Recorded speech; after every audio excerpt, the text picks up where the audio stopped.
Hello everyone, আশা করি সবাই ভালো আছেন। তো আজকে আমরা জানবো যে জাভাতে কিভাবে আমরা সিম্পল ইন্টারেস্ট ক্যালকুলেট করব। তো দেখিনি, আমি প্রথমে ব্লু যেটা ওপেন করে নিয়েছি, নিউ ক্লাসে ক্লিক করব। এখানে ক্লাসের নাম দিলাম SIMPLEINT, তাহলে সিম্পল SIMPLEINT দিয়ে একবার ওকে করে দিলাম।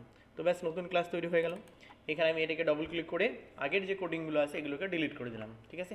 তারপরে আমাদের লিখতে হচ্ছে পাবলিক স্ট্যাটিক ভয়েড মেইন। এর আগে আমাদের যেটা লিখতে হতো যে ক্লাসের নাম, তাহলে পাবলিক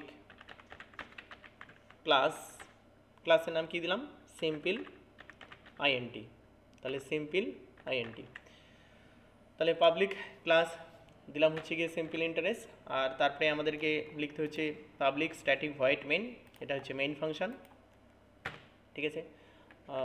নেক্সট, এইবার আমরা যদি নিজে কিছু স্ক্যান করতে চাই তাহলে আমাদের কি করতে হবে, আগের প্রোগ্রামে আমরা দেখেছিলাম যে স্ক্যানার ক্লাস ইউজ করতে হবে, ঠিক আছে। তো যদি আমাকে স্ক্যানার ক্লাস ইউজ করতে হয় তাহলে এখানে লিখতে হবে গ্লোবাল ডিক্লারেশনে যে import Java util dot scanner, import Java util dot scanner terminate. তাহলে import Java util dot scanner, তারপরে আমরা ক্লাসের নাম দিলাম পাবলিক ক্লাস সিম্পল ইন্টারেস্ট, ঠিক আছে।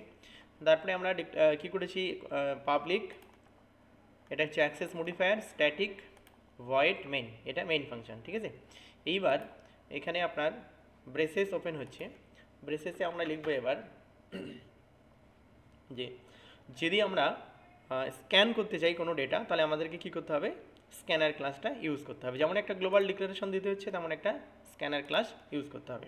তাহলে আমরা প্রথমে কনস্ট্রাক্টর দিচ্ছি স্ক্যানার, তাহলে স্ক্যানার এসসি, এটা অবজেক্টের নাম, scanner SC equal to new scanner, তাহলে স্ক্যানার এসসি নিউ স্ক্যানার ব্র্যাকেটে লিখব সিস্টেম ডট ইন, তাহলে সিস্টেম ডট ইন, ঠিক আছে। ব্যাস হয়ে গেল এটা scanner SC new scanner system dot in. এরপরে আমরা জানি যে যখনই কিছু আমরা প্রিন্ট করতে চাই তাহলে system dot out dot print, তাহলে লিখব system dot out dot print. LN দিতেই পারি, নাও দিতে পারি, আমি এখানে এলএন দিলাম না, ঠিক আছে। দিয়ে এখানে ডবল কোটেশনে আমাকে মেসেজ লিখতে হবে যে আমরা মেসেজ লিখতে চাইছি কি এন্টার প্রিন্সিপাল, তাহলে আমি এখানে লিখলাম এন্টার প্রিন্সিপাল,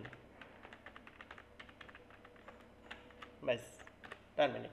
এইবার আমাদেরকে কী করতে হবে, ইনপুট দিতে হবে।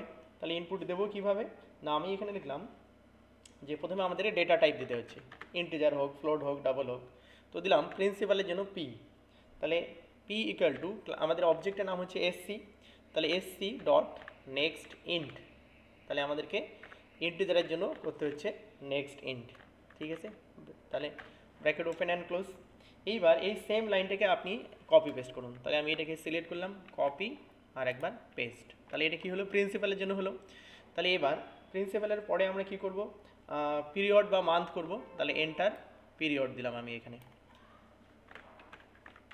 পিরিয়ড। তাহলে পিরিয়ডকে আমরা কি করব, মানে অ্যাকচুয়ালি টাইম, তাহলে টাইমের জন্য দিলাম টি, তাহলে একটা হচ্ছে প্রিন্সিপালের পি, টাইমের জন্য হচ্ছে দিয়ে টি, ঠিক আছে।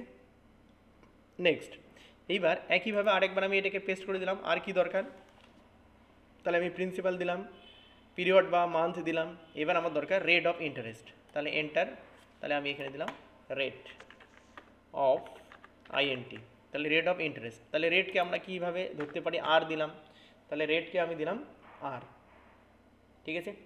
নেক্সট, এইবার ক্যালকুলেশন করতে হবে সিম্পল ইন্টারেস্টের ফর্মুলা কি না, সিম্পল ইন্টারেস্টের ফর্মুলা হচ্ছে গিয়ে SI equal to PTR by 100। তাহলে আমরা এখানে একটা ভেরিয়েবল নিচ্ছি ফ্লোট, তাহলে ফ্লোট কেন নিলাম, যেহেতু ইন্টারেস্টটা আপনার ফ্র্যাকশানে আসতে পারে, আপনি রেটটাও ফ্র্যাকশানে দিতে পারতেন, ফ্লোট দিতে পারতেন, যাই হোক। তাহলে ফ্লোট আমি দিলাম এসআই মানে সিম্পল ইন্টারেস্ট সমান ব্র্যাকেটে লিখলাম পি ইন্টু টি ইন্টু আর, তাহলে পিটিআর বাই 100, ঠিক আছে, পিটিআর বাই 100 দিয়ে টার্মিনেট, ঠিক আছে। এইবার আমাকে আউটপুট নিতে হবে, তাহলে আউটপুটের জন্য আমরা জানি কি system dot out dot print LN, তারপরে লিখবো এখানে অ্যান্সার লিখে দিচ্ছি দ্য ইন্টারেস্ট ইজ দিয়ে প্লাস করে কোনটা হচ্ছে আমাদের অ্যান্সার না এসআই সিম্পল ইন্টারেস্ট, ঠিক আছে। তাহলে মোটামুটি হয়ে গেল। এবার আমরা এটাকে একবার কম্পাইল করে দেখি কোথাও ভুল আছে কিনা। কম্পাইল করলে আপাতত তো এরর দেখালো না, ঠিক আছে, আমি এটাকে কেটে দিলাম। এবার রাইট ক্লিক করে ভয়েড মেইন করলে পরে আমরা দেখতে পাবো আগের আউটপুট আছে থাক।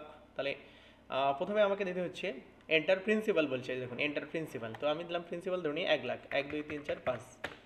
এইবার বলছে এন্টার পিরিয়ড, ধরুন 5 বছরের জন্য 5 ইয়ার্স।